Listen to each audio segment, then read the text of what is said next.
ಆಹಾರ ಸಂರಕ್ಷಣೆ ಮತ್ತು ಸುರಕ್ಷತೆಯ ಬಗ್ಗೆ ಎಫ್ಎಸ್ಎಸ್ಎಐ ಹಾಗೂ ಸ್ವಾಸ್ಥ್ಯ ಫುಡ್ ಕನ್ಸಲ್ಟಿಂಗ್ ಬೆಂಗಳೂರು ರವರ ಸಂಯೋಗದೊಂದಿಗೆ ಒಂದು ದಿನದ ಜಾಗೃತಿ ಕಾರ್ಯಾಗಾರವನ್ನು ಮಾಡಲಾಯಿತು. ಕ್ಯಾರ್ ನಗರ ಪಟ್ಟಣದ ಐಎಂಎ ಭವನದಲ್ಲಿ ಹೋಟೆಲ್ ಮಾಲೀಕರು ಹಾಗೂ ಕಿರಾಣಿ ಅಂಗಡಿಯ ಮಾಲೀಕರೊಂದಿಗೆ ಸಂವಾದ ನಡೆಸಿದ ಅಧಿಕಾರಿಗಳು ಆಹಾರ ಪದಾರ್ಥಗಳಲ್ಲಿ ಕಲಬೆರಕೆ, ವಿಷಕಾರಿ ಬಣ್ಣ, ಆಹಾರ ಪೊಟ್ಟಣಗಳಲ್ಲಿ ತಯಾರಾದ ದಿನಮಂತ್ರಣ ಆಗದೇ ಇರುವ ಪದಾರ್ಥಗಳನ್ನು ಮಾರಾಟ ಮಾಡುವುದು, ಅವಧಿ ಮೀರಿದ ಪದಾರ್ಥಗಳನ್ನು ಮಾರಾಟ ಮಾಡುವುದು, ಇದರಿಂದ ಆರೋಗ್ಯಕ್ಕೆ ಆಗುವ ಹಾನಿಕಾರಗಳ ಬಗ್ಗೆ ವಿವರಣೆ ನೀಡಿ ಜಾಗೃತಿ ಮೂಡಿಸಿ ಇದರ ಬಗ್ಗೆ ಮನವರಿಕೆಯನ್ನ ಸಂಸ್ಥೆಯ ರಾಜ್ಯ ಮುಖ್ಯಸ್ಥ ಎನ್ ಅಭಿಷೇಕ್ ಹಾಗೂ ಸ್ವಾಸ್ಥ್ಯ ಫುಡ್ ಕನ್ಸಲ್ಟಿಂಗ್ ನ ಎನ್ಡಿ ತಮ್ಮಯ್ಯ, ರಿಯಾಜ್, ಯುವರಾಜ್, ಚೇತನ್ ಕುಮಾರ್, ಪ್ರಮೋದ್ ಹಾಗೂ ಇತರರು ಹಾಜರಿದ್ದರು. ಈ ಕಾರ್ಯಾಗಾರದಲ್ಲಿ ಭಾಗವಹಿಸಿದ ಹೋಟೆಲ್ ಮಾಲೀಕರಿಗೆ ಹಾಗೂ ಅಂಗಡಿ ಮಾಲೀಕರಿಗೆ ಸ್ವಾಸ್ಥ್ಯ ಫುಡ್ ಕನ್ಸಲ್ಟಿಂಗ್ ವತಿಯಿಂದ ಸರ್ಟಿಫಿಕೇಟ್ಗಳನ್ನು ನೀಡಲಾಯಿತು. ಕಲಬೆರಕೆ ಮತ್ತೆ ಸುರಕ್ಷತೆ ಹೇಗೆ ಕಾಪಾಡ್ಕೋಬೇಕು ಅಂತ ಈ ಸರ್ಟಿಫಿಕೇಟ್ನ ಮುಖ್ಯ ಉದ್ದೇಶ ಆಗಿದೆ. ಕರ್ನಾಟಕದಲ್ಲಿ ತಾವು ಎಲ್ಲೇ ಇದ್ರೂ ಕೂಡ ಆಹಾರ ಫುಡ್ ಸೇಫ್ಟಿ ಟ್ರೈನಿಂಗ್ ಸರ್ಟಿಫಿಕೇಟ್ ಯಾರೇ ಮಾಡಿಸ್ಕೊಬೇಕಾದ್ರೂ ಕೂಡ ನಮ್ಮನ್ನು ಕಾಂಟ್ಯಾಕ್ಟ್ ಮಾಡ್ಬೋದು. ನನ್ನ ಹೆಸರು ಅಭಿಲಾಷ್ ಅಂತ, ನಾನು ಸ್ಟೇಟ್ ಹೆಡ್ಡು, ಇವರು ನಮ್ಮ ಟ್ರೈನರು ಮತ್ತು ಫೌಂಡರ್ ಕೂಡ ಸ್ವಾಸ್ಥ್ಯ ಫುಡ್ ಕನ್ಸಲ್ಟೆನ್ಸಿಯಿಂದ ಮಾಡ್ತಾಯಿದ್ದೀವಿ.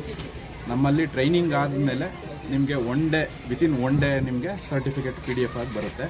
ಇದರಲ್ಲಿ ಯಾವುದೇ ಥರದ ಮೋಸ ಇಲ್ಲ. ಅದನ್ನು ಅವತ್ತಿನೇ ಕೊಟ್ಕೊಂಡು ಬರ್ತೇವೆ. ಆಹಾರ ಕಲಬೆರಕೆ ಅಂತಂದರೆ ಈಗ ನಮ್ಮಲ್ಲಿ 2 ಮಾಡ್ತಾಯಿದ್ದೀವಿ ಇವಾಗ, ಬೇಸಿಕ್ ಕೇಟ್ರಿಂಗು ಮತ್ತು ಬೇಸಿಕ್ ರೀಟೇಲರ್ ಅಂತ. ಸೊ 2 ಬ್ಯಾಚ್ ಮಾಡಿ ನಿಮಗೆ ಟ್ರೈನಿಂಗ್ ಕೊಡ್ತೇವೆ. ಅವ್ರಿಗೂ ಇದೆ ಸರ್, ಅವ್ರಿಗೂ ಟ್ರೈನಿಂಗ್ ಇದೆ ಸರ್. ಈಗ ಫಾಸ್ಟ್ ನೋಡಿ ಸರ್, ಅವರು ಬಳಸುವಂಥ ಉತ್ಪನ್ನಗಳು ಮತ್ತು ಅವ್ರು ಯಾವ ರೀತಿ ಬೈ ಮಾಡಬೇಕು, ತಗೊಳ್ಳುವಾಗ ಆಗ್ಬೋದು ಅಥವಾ ಅವ್ರು ಪ್ರಿಪೇರ್ ಮಾಡುವಾಗ ಆಗ್ಬೋದು, ಯಾವ್ಯಾವ ರೀತಿ ಕಲಬೆರಕೆ ಆಗುತ್ತೆ ಅನ್ನೋದ್ರ ಬಗ್ಗೆ ನಮ್ಮ ಸರ್ ನಿಮಗೆ ಟ್ರೈನಿಂಗಲ್ಲಿ ಅವ್ರಿಗೆ ಸಂಕ್ಷಿಪ್ತವಾಗಿ ಅವ್ರಿಗೆ ಟ್ರೈನ್ ಕೊಡ್ತಾರೆ. ಈಗ ಆಹಾರದಲ್ಲಿ ತಮ್ಮಯ್ಯ ಅಂಥೇಳಿ ಸ್ವಾಸ್ಥ್ಯ ಫುಡ್ ಕನ್ಸಲ್ಟಿಂಗ್ನ ಮ್ಯಾನೇಜಿಂಗ್ ಡೈರೆಕ್ಟರ್ ಬ್ಯಾಂಗ್ಳೂರಿಂದ ನಾವು ಇವತ್ತು ಇಲ್ಲಿ KR ನಗರದಲ್ಲಿ ತರಬೇತಿ ಮಾಡ್ತಾ ಇದ್ದೀವಿ. ಆಹಾರ ಸುರಕ್ಷತೆ ಹೆಂಗೆ ಮಾಡೋದು, ಮಾಡೋ ರೀತಿಯಲ್ಲಿ ಏನು ವಿಧಾನಗಳನ್ನು ಅಭ್ಯಾಸಗಳನ್ನು ನಾವು ಅನುಸರಿಸಬೇಕು ನಮ್ಮ ಬಿಸ್ನೆಸ್ಸಲ್ಲಿ ಅನ್ನೋದಕ್ಕೆ ಇವತ್ತು ಟ್ರೈನಿಂಗ್ ತರಬೇತಿ ಕೊಡ್ತಾ ಇದ್ದೀವಿ. ನಮ್ಮ ಸ್ಟೇಟಿನ ಮುಖ್ಯಸ್ಥ ಆಗಿರ್ತಕ್ಕಂಥ ಅಭಿಲಾಷ್ ಅವರು ಈ ಕಾರ್ಯಕ್ರಮನ ಇಲ್ಲಿ ನಿಯೋಜಿತ ಮಾಡಿರ್ತಾರೆ. ನಾವೆಲ್ಲ FSSA ಅನ್ನೋದು ಏನಿದೆ ಡೆಲ್ಲಿಯಲ್ಲಿ, ಅದರ ಆಧಾರಿತದ ಮೇಲೆ ನಾವು ಇಲ್ಲಿ ತರಬೇತಿ ಕೊಡ್ತಾ ಇದ್ದೀವಿ.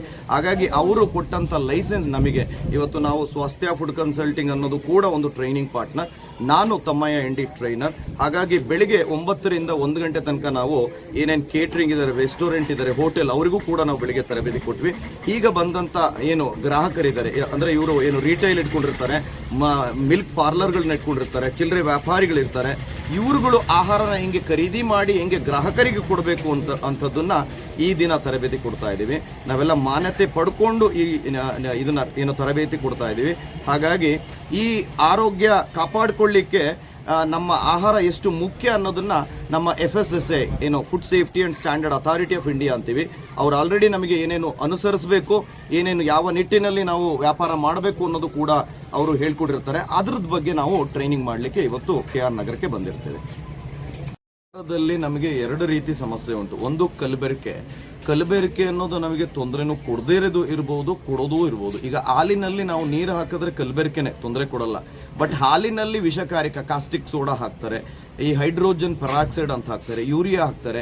ಅದು ಸಮಸ್ಯೆನ ಖಂಡಿತವಾಗಿಯೂ ಕೂಡ ಸಮಸ್ಯೆ. ಹಾಗಾಗಿ ಕಲಬೆರಕೆಯಲ್ಲಿ 2 ಥರ ಇರ್ತದೆ. ಹಾಗಾಗಿ ಯಾವುದೇ ಕಲಬೆರಕೆ ಆಗಲಿ ನಮಗೆ ಗ್ರಾಹಕರಿಗೆ ತೊಂದರೆ ಆಗಬಾರ್ದು, ಯಾವ ರೀತಿ ಮೋಸ ಕೂಡ ಆಗಬಾರ್ದು. ಅದೇ ರೀತಿ ನಾವು ಹೋಟೆಲ್ಗಳಿಗೆ ಹೋದಾಗ ಆಹಾರ ನಾವೇನು ಖರೀದಿ ಮಾಡ್ತೀವಿ, ಈಗ ಹೇಳಬೇಕು ಅಂತಂದರೆ ನಿಮಗೆ ಸಕ್ಕರೆಯಲ್ಲಿ ಕಲಬೆರಕೆ ಏನಂತಂದರೆ, ನಾವು ಸಕ್ಕರೆ ಏನು ಖರೀದಿ ಮಾಡ್ತೀವಿ ಅದರಲ್ಲಿ ವಾಷಿಂಗ್ ಸೋಡಾ ಹಾಕಿರ್ತಾರೆ. ವಾಷಿಂಗ್ ಸೋಡಾ, ಬೇಕಿಂಗ್ ಸೋಡಾ, ಈ ಬೆಲ್ಲದಲ್ಲಿ ಹಾಕಿರ್ತಾನೆ. ವಾಷಿಂಗ್ ಸೋಡಾ ಏನು ಅಂತಂದರೆ ಡಿಟರ್ಜೆಂಟ್ ಸೊಲ್ಯೂಷನ್, ನಾವು ಯೂಸ್ ಮಾಡೋ ಬಟ್ಟೆ ತೊಳೆಯುವಂಥ ಏನು ಕೆಮಿಕಲ್ ಇದೆ ಆಹಾರದಲ್ಲಿ ಹಾಕಿರ್ತಾರೆ. ಈಗ ಅದೇ ರೀತಿ ನಮ್ಮ ಯಥೇಚ್ಛವಾಗಿ ನಾವು ಆಹಾರ ಎಲ್ಲ ಆಹಾರದಲ್ಲೂ ಹಾಕ್ತಾರೆ. ಇನ್ನೂ ಬಹಳ ಸಿಂಪಲಾಗಿ ಹೇಳಬೇಕು ಅಂದರೆ, ನಾವು ತೊಗೊಂಡಂಥ ಏನು ನಮ್ಮ ಮೆಣಸಿನಕಾಯಿ ಪುಡಿ ರೆಡ್ ಕಲರ್ ಇರುತ್ತೆ, ಅದಕ್ಕೆ ಇಟ್ಟಿಗೆ ಪುಡಿ ಹಾಕಿ ಮಾರಾಟ ಮಾಡುವಂಥ ಜನಗಳು ಕೂಡ ಇದ್ದಾರೆ. ರಾಗಿಗೆ ಕಲ್ಲರ್ ಕಟ್ಟಿ ಹಾಕುವಂಥದ್ದಿದೆ. ಇವತ್ತು ನೋಡಿ, ಕಲ್ಲರ್ ಅನ್ನೋದು ಬಹಳ ವಿಷಕಾರಿಕ, ತುಂಬ ಜನಕ್ಕೆ ಗೊತ್ತಾಗ್ತಾ ಇಲ್ಲ. ಇದನ್ನು ನಾವು ನಮ್ಮ ರಾಸಾಯನಿಕವಾಗಿ ಡೈ ಅಂತೀವಿ. ಈಗ ನಮ್ಮ ಕೂದಲು ಬೆಳ್ಳಗಾದ್ರೆ ಏನಾಗ್ತೀವಿ ನಾವು, ಡೈ ಅಂತೀವಿ. ಅದು ತಿನ್ಲಿಕ್ಕಾಗಲ್ಲ. ಈ ಡೈಗಳನ್ನು ಎಲ್ಲಿಗೆ ಹಾಕ್ತಿದ್ದಾರೆ ಅಂದರೆ, ನಮ್ಮ ಮಕ್ಕಳು ತಿನ್ನುವಂಥ ಕಾಟನ್ ಕ್ಯಾಂಡಿ, ಬಾಂಬೆ ಮಿಠಾಯಿ ಕೂಡ ಹಾಕ್ತಿದ್ದಾರೆ, ರಾಗಿಗೆ ಹಾಕ್ತಿದ್ದಾರೆ, ಎಲ್ಲ ನಮ್ಮ ಇದಕ್ಕೆ ಹಾಕ್ತಿದ್ದಾರೆ, ದಾಲಿಗೆ, ನಾವು ತಿನ್ನುವಂತಹ ದಾಲಿಗೆ ಹಾಕ್ತಿದ್ದಾರೆ.